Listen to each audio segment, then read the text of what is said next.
everyone, welcome back to the channel. So today I just want to show you something, a trick you can do really quickly, and this is actually, I mean, anybody can do this. This is excellent for anyone who has problems with tightness in these areas, but this is actually specifically meant for people who have had, you know, like I have had hip replacements. So this thing, I actually got it from Walmart, and on the ends, these are a little bit harder on your body. Well, I don't want to say it quite like that. What I mean is they're more intense if you are to roll these end parts because they're more to get trigger points. Then the center part is just more for general rolling. So I just want to show you what I do typically, and I also wanted to do it seated because if you have had hip replacement surgery, I mean, I don't think I would recommend doing this immediately after that, but maybe just like a few weeks after. If swelling has gone down and you can handle it, then I highly recommend to kind of compensate for the amount of stresses that are probably being put into especially this front part here, then use this, and you're just gonna press into kind of your hip flexors. I'll be honest, I don't actually that feels excellent. Oh, wow. On my quads. I don't typically do this seated. I normally do it on the floor, but if you've had hip replacement surgery, you may not want to be on the floor for a little while. Anyway, so we're just taking, and I'm just rolling the center part because honestly, the end parts can be very intense. So this is just like doing kind of a, I guess, light to medium massage, but doing it yourself.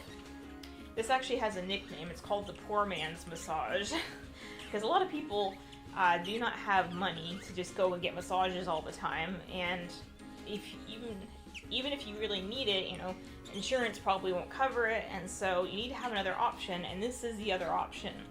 That feels really good. Anyway, but yeah, just want to make sure and go over especially the front of the leg and then the hip flexor part here.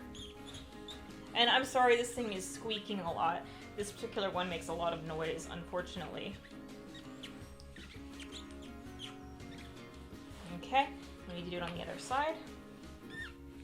And especially if you've only had one hip replacement done, then the other leg is going to have to compensate a considerable amount. So it really probably needs this.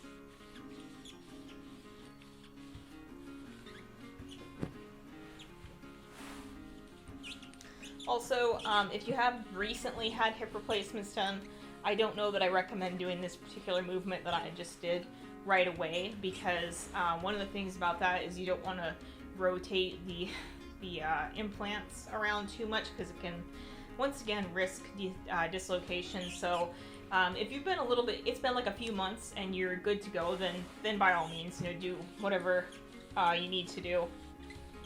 But otherwise, please be careful and be aware of that. But I just especially wanted to get the front of the leg and the quad because those areas just take quite a beating. If you have had to deal with having bad hips and having to compensate, having your muscles have to compensate. I'm going to kind of, the other area that I have always had a lot of tightness, oh, it feels great, through is this kind of outer part.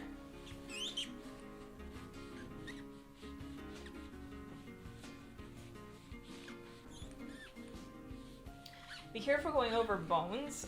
In my case, there's actually an implant that I can feel right here, because my implants are not actually in the proper place that they typically would go, because I was an unusual case. So I accidentally roll over them quite often when I foam roller, even though this is actually a plastic one.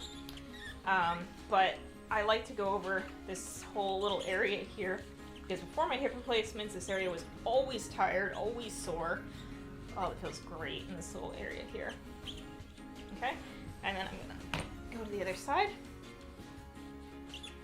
If you can have, I want to say if you can have someone else do this, maybe, especially if you cannot go past 90 degrees, then you might just need someone else to do this, but I don't know how it will feel, because sometimes having someone else do something to you, it's like harder. It doesn't feel very good, and when it's you doing it, it's, you know, less painful.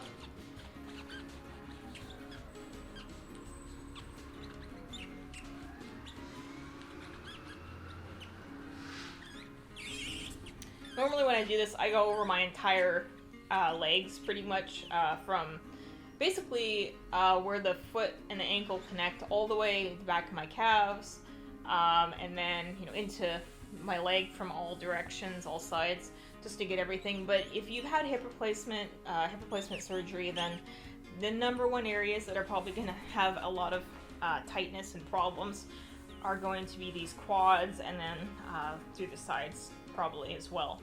Please like, subscribe, hit the notification bell if you do subscribe so that you're notified whenever I put out a new video. I put out new videos every single week, and I will see you on the next video. So until then, bye.